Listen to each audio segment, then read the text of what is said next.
Hi, welcome back to Way of the Wrench, and on today's video I'm going to show you how to deal with a flat tire because you got a nail or a screw in there, and now we're going to use a temporary plug style repair kit, and I'm going to tell you all the things that they don't tell you on the back that you should really know. So let's get you up and running.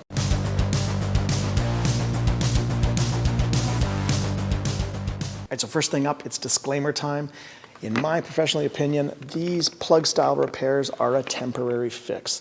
Do they work? Yes. Do they last a long time? Yeah, sometimes they do. However, there is a chance that that little plug comes out of the hole and then you get a really bad leak that literally is empty in minutes. So what I use these for is side of the road, temporary fixes, get you up and going, and then you drive it to a shop or you take it home and you put in one of these umbrella style patch repairs. This is the 100% approved and certified true tire repair. And if you want to know how to do this, I've got a great video for it. I'll put the link up top for you. And another thing before we get going, all of the knowledge in the world that I'm going to be able to teach you the next couple of minutes on how to do this repair is absolutely meaningless if you don't physically have one of these $10, $15 repair kits in your glove box, in your trunk, for when you have a flat tire and you need it. And to go along with this, save up, get a $50 12 volt air pump, so that way you can actually pump up the tire and then you are fully self-sustaining, and any flat tires in the future, you are going to have no problems. All right, with any of these car repairs, when you're trying to figure out the problems, when they're really bad, it's really quite obvious. So if you have a rim sitting right down on the ground, that tire's flat, that's the one that's got an issue. But sometimes it's not so obvious.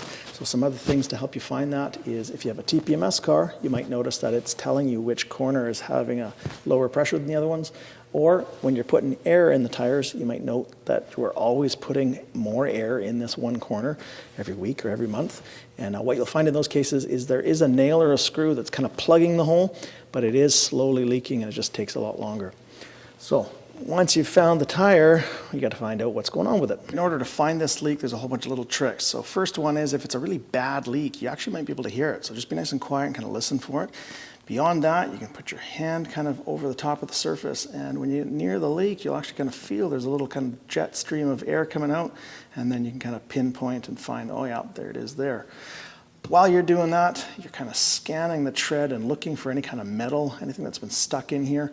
And sometimes these little rocks that are in here look like metal. So if you're not sure, just grab the cleaning tool from the kit and you can kind of just pry them up and decide, oh yeah, that's a rock. And every now and then you got to do that and it won't come out. And guess what? That's your nail. If you've taken a look all around the wheel here and you still can't find the leak, well, guess what? It might be down under here, so you may have to roll the car forward or backward to expose that area so you can see that spot. And if you're working on a front tire, remember, you can always go full left or full right on the steering wheel, and that'll turn these wheels cranked out so you can have better access to be able to see and find the leak, or for the actual repair itself.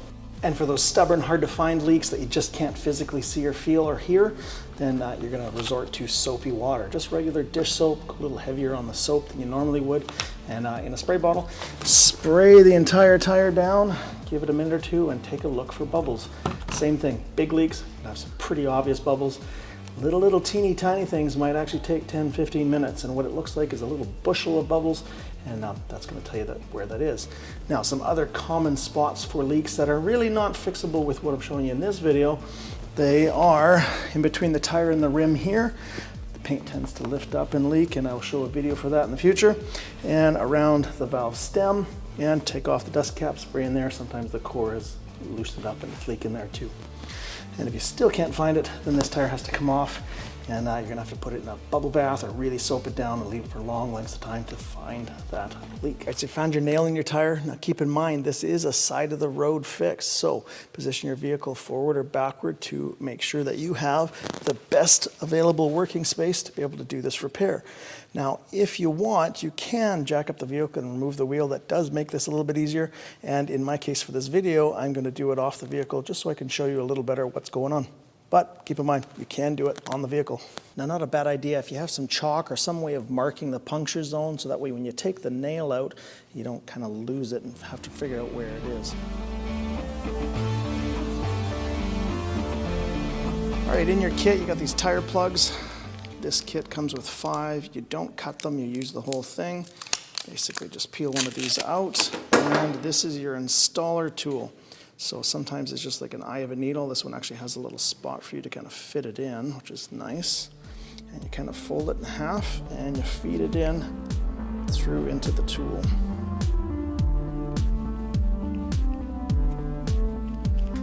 that. Okay, and this is always a good idea to have this ready to go so that as soon as you pull the nail out, this can get put in. That way you lose minimal air in case you don't have an air pump. In your kit, you have one of these cleaner reaming tools. Kind of looks like a round file. It's got rasp kind of edges on the side here.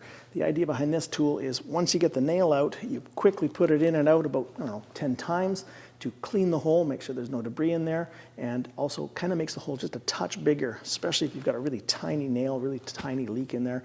You'll have trouble fitting that plug in. All right, using a pair of pliers or vice grips, take the nail out, have your cleaner reamer tool ready.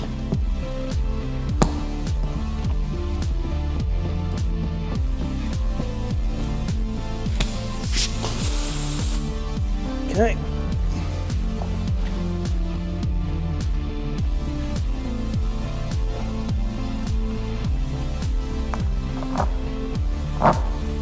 All right, it's a little bit of force and effort to get it in. You got it a couple times, go in and out.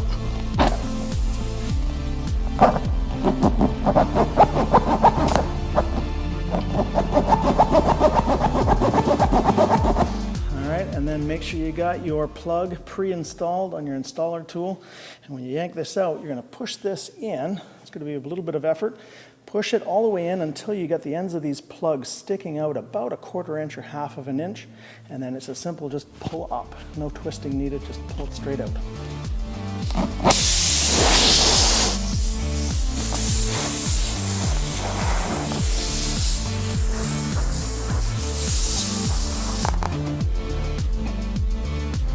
Sometimes a little twisting as you're pushing down will help.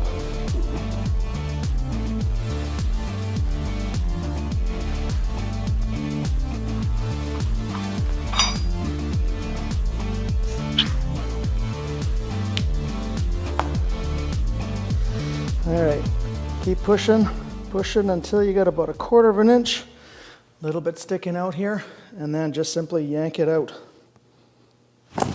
Like that. Now on the inside, the rest of the plug is kind of bulged and kind of mushroomed on the inside, so it's not going to come out. And then this last little bit hanging out, if you're on the side of the road and you don't have a knife, it's not a big deal. It's just going to get squished until you get to the shop. But if you got a knife handy, basically just trim it flush with the top surface of your tread.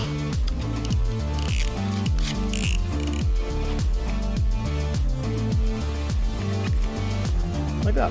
Now for my own self-interest, I filled this to 32 PSI and I figured I would check the PSI once it was done this leak.